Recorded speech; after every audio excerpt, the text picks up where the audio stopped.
안녕하세요. 2025년 11월 24일 틈틈이와 알아보는 미국 주식 이야기에 오신 것을 환영합니다. 오늘은 수소 연료전지 분야의 핵심 기업 중 하나죠. 발라드 파워 시스템즈에 대해 깊이 파고들어 보겠습니다. 네, 안녕하세요. 네, 최근에 발표된 기업 실적 보고서랑 또 글로벌 수소 시장 분석 자료 이 두 가지를 바탕으로 한번 균형 잡힌 시각으로 분석해 보려고 합니다. 이 기업이 가진 기회 그리고 또 직면한 도전 과제는 무엇인지 같이 한번 살펴보시죠. 좋습니다. 그럼 먼저 발라드 파워가 정확히 어떤 사업을 하는 곳인지 이거부터 간단히 짚고 넘어가죠. 네, 쉽게 말해서 수소를 연료로 써서 오염물질 없이 전기를 만드는 엔진을 만드는 회사다. 이렇게 보면 될까요? 충전이 필요 없는 배터리라고 생각하시면 가장 이해하기 쉬울 것 같아요. 아, 충전이 필요 없는 배터리? 네, 수소만 공급하면 계속 작동하는 거죠.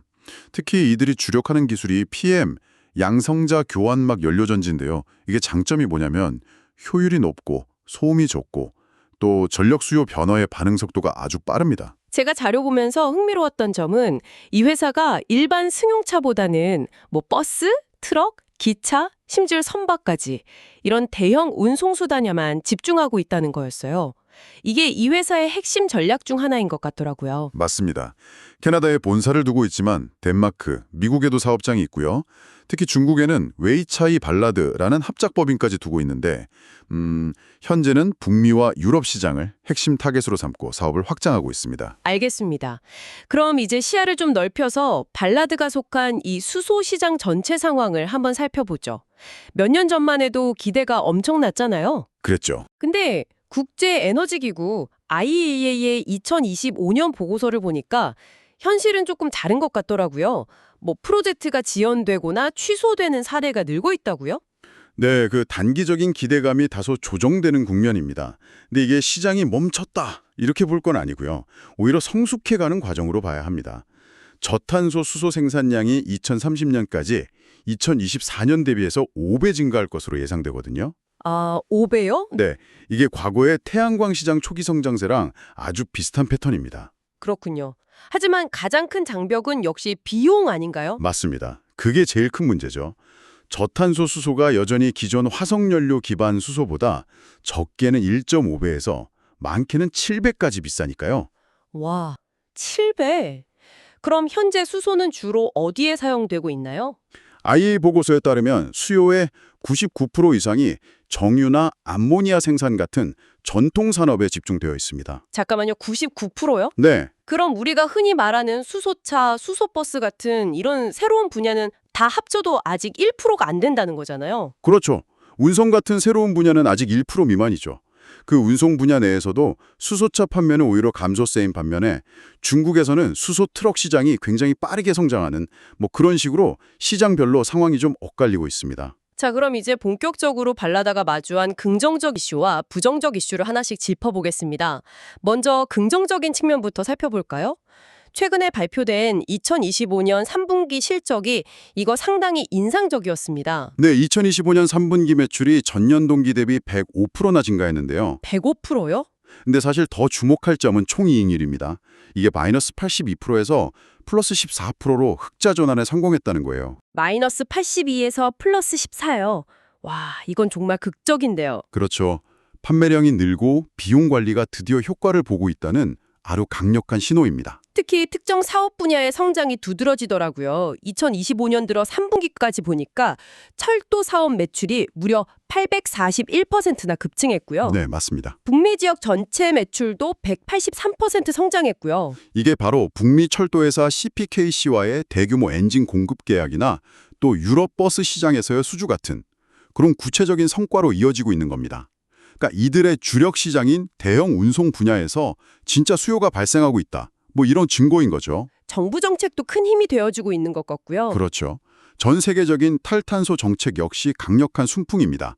미국은 인플레이션 감축법 IRA를 통해서 수소 생산에 세액 공제 혜택을 주고 있고요. 유럽 역시 독일과 프랑스를 중심으로 수십억 유로를 투자하고 있죠. 이런 정책들이 아까 말씀하신 그 높은 수소 비용 문제를 해결하는 데 좀 도움이 될 수 있겠네요. 네, 그렇습니다. 희망적인 소식들이지만 자료를 보면 어두운 그림자도 아주 뚜렷합니다. 이제 발라드가 직면한 부정적인 이슈들을 좀 살펴보겠습니다. 네. 가장 큰 우려 요인은 발라드 스스로도 인정한 부분입니다. 수소 및 연료전지 산업의 수년간의 지연을 공식적으로 언급했어요. 아, 스스로 인정을 했군요. 네, 시장의 성장 속도가 예상보다 훨씬 더디다는 걸 인정한 거죠. 그거에 대한 반응으로 내놓은 결정이 미국 텍사스 기가 팩토리 건설 계획을 전면 취소한 거잖아요. 맞습니다. 이건 정말 큰 결정인데요. 당분간 대규모 생산 능력 확대가 불필요하다고 판단한 거니까요. 그렇죠. 2023년에는 중국 내 생산시설 투자 계획도 보류했었고요. 2023년부터 2025년까지 여러 차례 구조조정을 통해 비용 절감에 나서고 있습니다. 뭐랄까, 생존과 전략 재정비를 위한 움직임으로 보입니다. 그런데 부정적인 이슈가 또 있습니다. 철도 사업은 잘 나가지만 다른 분야는 고전하고 있더라고요. 2025년 3분기 누적으로 보면 트럭 부문 매출은 87%, 그리고 중국 지역 매출은 89%나 급감했어요. 특히 그 중국 시장의 부진이 눈에 많이 띕니다. 합작법인까지 있는데도요? 네. 현지 합작법인까지 있는데도 불구하고 매출이 급감했다는 건 그 IAA 보고서에서 지적한 것처럼 중국 내 경쟁이 아주 치열하거나 혹은 자국 시장 중심의 정책 때문일 수 있습니다. 그리고 이게 발라드만의 문제가 아니라는 점도 중요합니다. 아직 수익을 내지 못하는 클린 에너지 기업 전반에 대한 투자 심리가 위축된 상태고요.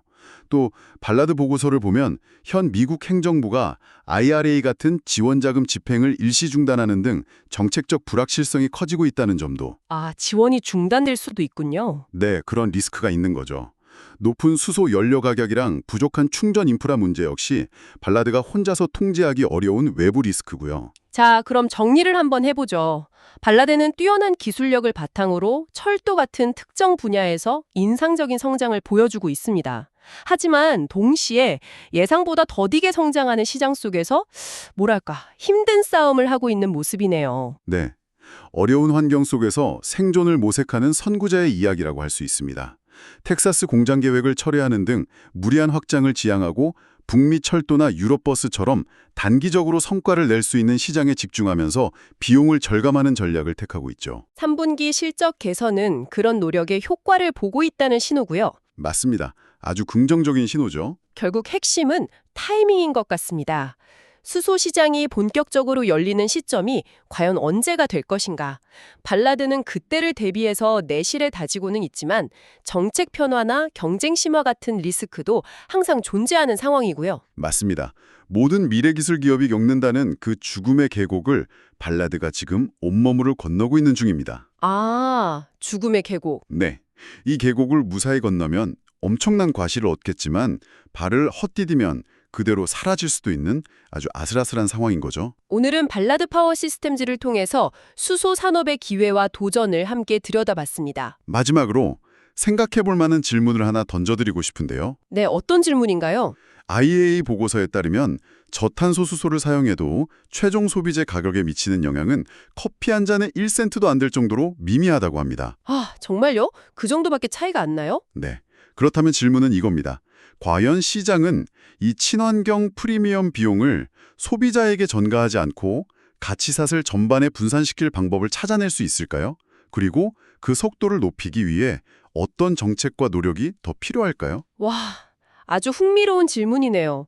기술의 문제가 아니라 어쩌면 경제 시스템, 사회적 합의의 문제일 수도 있겠다는 생각이 듭니다. 오늘 분석이 여러분께 유용한 정보가 되었기를 바랍니다. 앞으로 더 알고 싶은 기업이 있다면 댓글로 남겨주세요. 저희가 심층 분석해서 돌아오겠습니다. 감사합니다.